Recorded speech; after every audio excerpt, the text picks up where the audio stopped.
Hey guys, Brian, SoCal Supermoto here, and we're doing a head-to-head 2025 DR-Z4 versus the 390 SMC-R. And a lot of people are daily riding these bikes, and they just want to know which one works better on the freeway. So we're going to find out. It's not going to be complicated. I'm going to hop on the bike, head down the freeway, see which one feels better. If you have freeway miles, which one you'd want to choose as your daily supermoto. You. Come together, perfect. We'll call it right now. What bike do you like better? I like that one. I have a theory.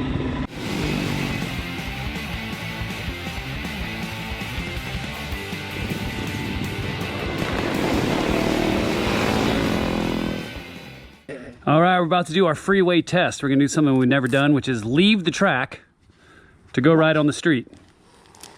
For the YouTubes. I'll let you have your pick. Which one do you want first, Keeson? Oh, I'm Team Orange.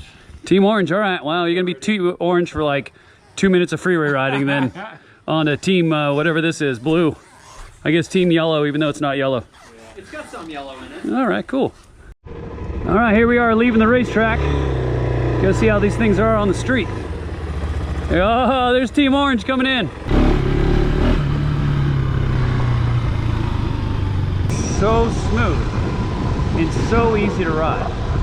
I had my questions as to how good it was going to be on the track. I don't have that question on the street at all.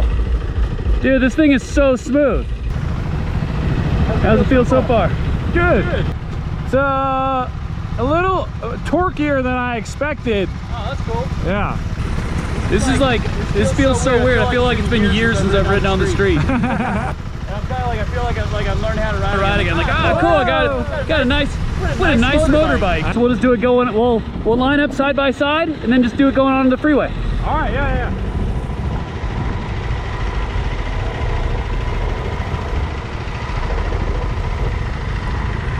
I think I'm on.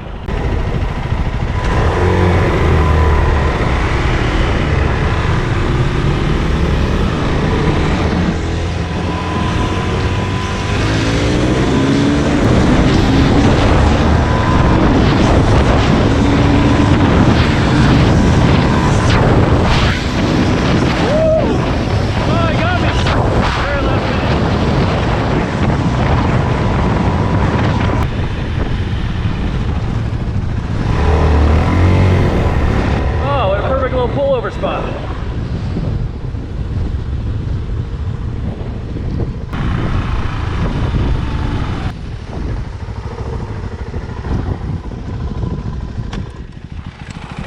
It's like this pullover spot was like designed for this. Yeah. My first impression freeway.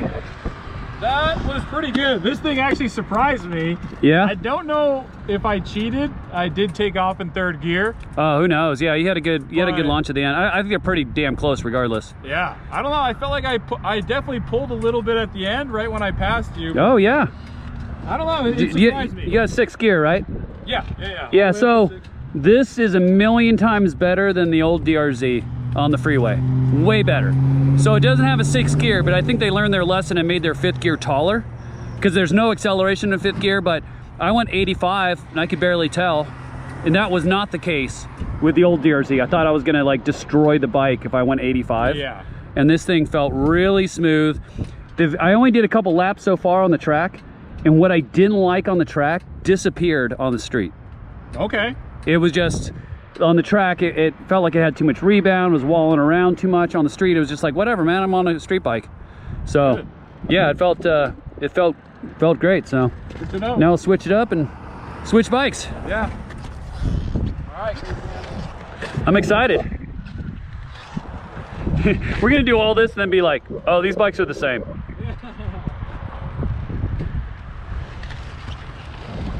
All right, we just swapped to the DR-Z. This one kind of feels cooler, huh? Yeah, the screen and stuff to start up, it does make you want to rev it.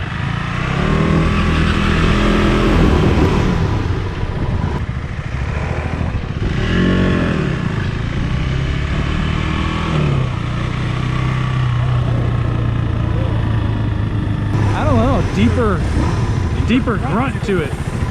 Is what? This one has a bit of a deeper grunt to it. This one is a little bit vibier. Yeah. It's got a little bit more vibey action going on. Almost like it's a KTM. We're in race mode. We have no TC. I'm in sport mode, not race mode. I hope that's good enough. Yeah. No, I looked earlier. It only has sport or street. Oh well, that's what it is then. They should give it a track in race mode. Yeah. Oh no, we got the shot. Bummer. Nice and slow.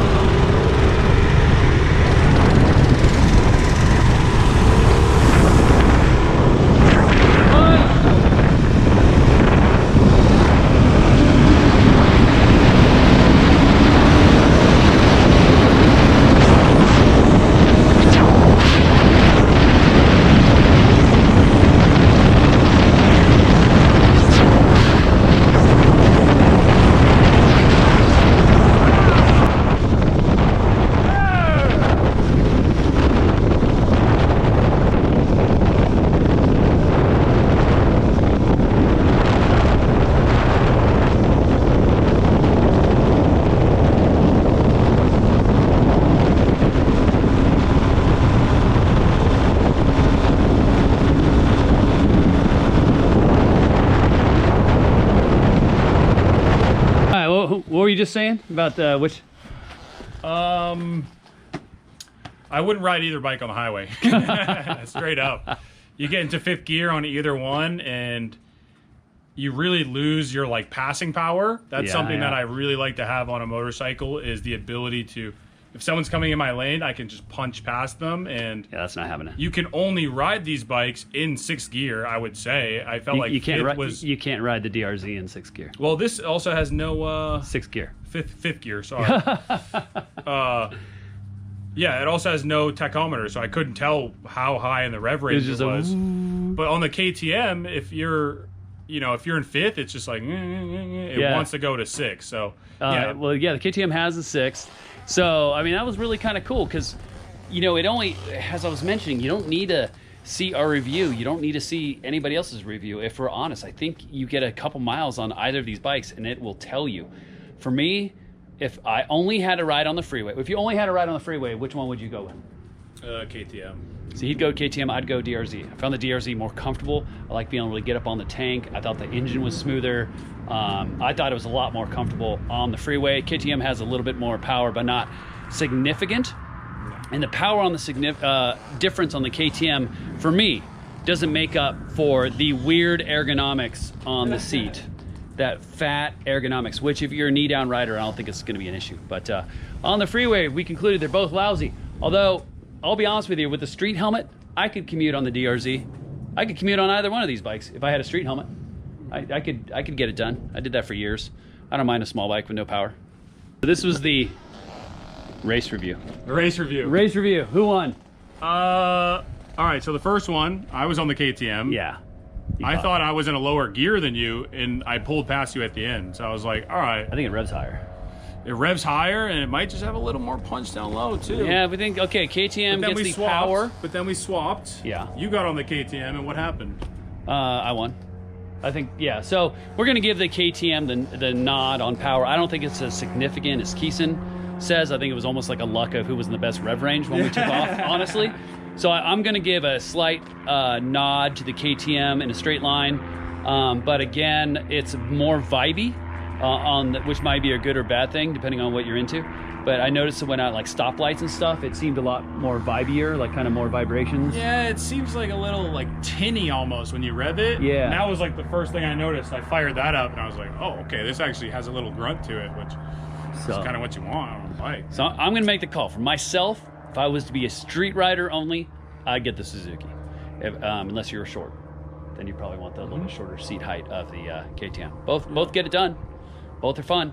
But for me personally, the ergonomics were a lot better on the DR-Z, and it's a little bit smoother, and in kind of a nice way.